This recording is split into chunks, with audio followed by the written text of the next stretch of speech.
Hey guys, and welcome back to Cleaning Up History, where my goal is preservation of headstones and cemeteries and telling forgotten stories of the past. I will get back very soon to actually cleaning up cemetery videos, but right now I just want to share this one particular story with you guys, because it's seemingly forgotten. I talked a couple of weeks ago about the Etna mine explosion, wherein 10 men lost their lives in the explosion, and there's a memorial monument located in Peabody Cemetery with all of the men's names on them. But years before that, there was another incident in which 4 men lost their lives, and the only evidences I can find of this ever happening is just a handful of newspaper articles mentioning the incident. And so I want to share this story with you guys. So, this particular incident happened in 1895, and like I said, I'm basing this story solely on newspaper articles. That's all I have to go off of. But according to newspaper articles, in the year 1895, this was when the city of LaFollette was starting to come together. It wasn't incorporated yet. That didn't happen until 1897. But you all know Harvey LaFollette. He came here and started up the coal companies, and that's what initially started the city of LaFollette.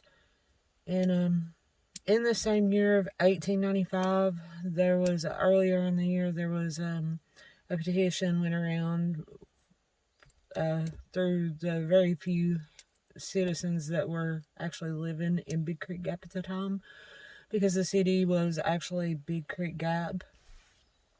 And there was a petition went around, and they decided to change the name from Big Creek Gap to LaFollette. And that happened in 1895, earlier in the year. But like I said, everything that I can find says that the city of LaFollette wasn't actually incorporated until 1897. But anyways, during this year of 1895, that's when all the work started. That's when everything started to form. But in order to get all the resources out of the area to sell it, to actually start making profits, there had to be a means of transportation. So this was the year when roads was being built and railroads were being built as well. And Harvey needed a railroad that ran from Big Creek Gap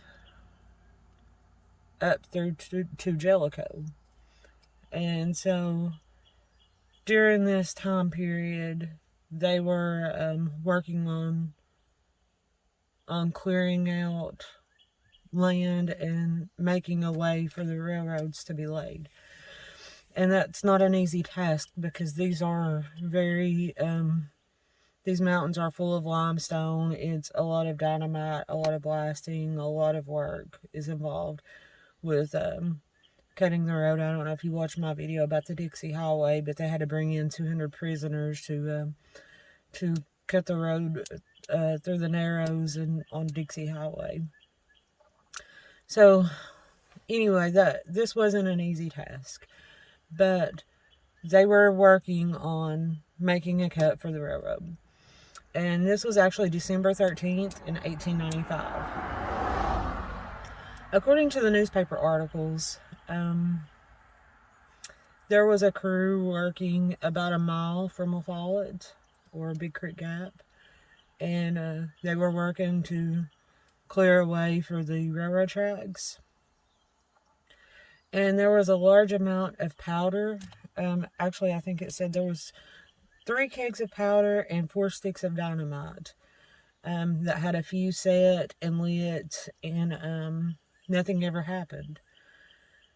So there were 4 men there working underneath a foreman, and After waiting approximately 14 minutes, the foreman ordered them to go reset a fuse, and they did so. But as soon as they entered the area where the powder and dynamite was, there was a huge explosion. The newspaper articles, which I know I've mentioned this before, but they were like tabloids back then. They would definitely exaggerate facts just to make the story better. But the article stated that there was an explosion so big that there were two mules hundreds of feet away from the explosion, and those mules were also killed. The article stated 4 men were killed in this explosion. Some articles stated that there were 4 other men missing. I never could find out any follow-ups on these missing men or if there actually were any missing men. But what I do know is that there were 4 men died in this explosion, according to the handful of articles that I can find. And their names were one of the men was called by a different name in several of the articles, so I don't know what his exact name was. But these men were John Webb, he was 21 and he was from Middlesboro. Neil Dabney, who was 25 years old. And the third man, he was from Jellicoe, and his name was either M or Tom Price. And the last man, he went by, he was called several different names in several different articles, so I'm not even 100% positive what his last name was. One newspaper article said his name was Andrew Bales, Bales, and he was 20 years old. Another article said his name was Andrew Bates, and yet another article called him Andy Broyles, Broyles. So like I said, the only thing, there's no monuments, there's no memorials. The only thing other than the handful of newspaper articles, which may or may not have their names correct, are some memorials that someone put on Find a Grave that are based off of one of these newspaper articles. And there are no headstones or burial sites that I can find for these men. I did read that Mr. Webb, I read an article that he was buried in Middlesboro, but I'm not sure where. And I'm not sure where any of these other 3 men are. But I just wanted to tell this story because, like I said, it's seemingly forgotten.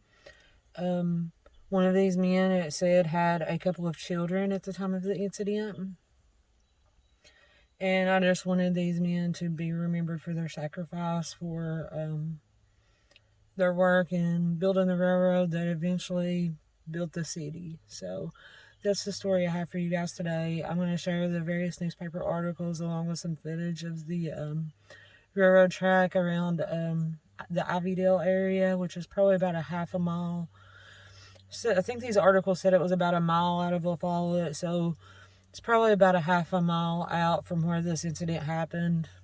Just a rough estimate. Like I said, you can't go by these articles as 100% factual, because they just would go by what people would say, and then they would, exaggerate the facts a little bit to make the story better.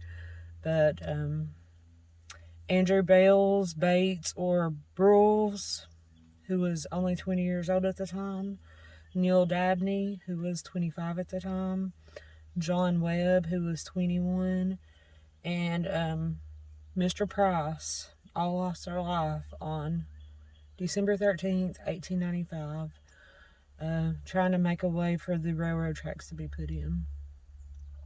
And that's the story I have for you guys today.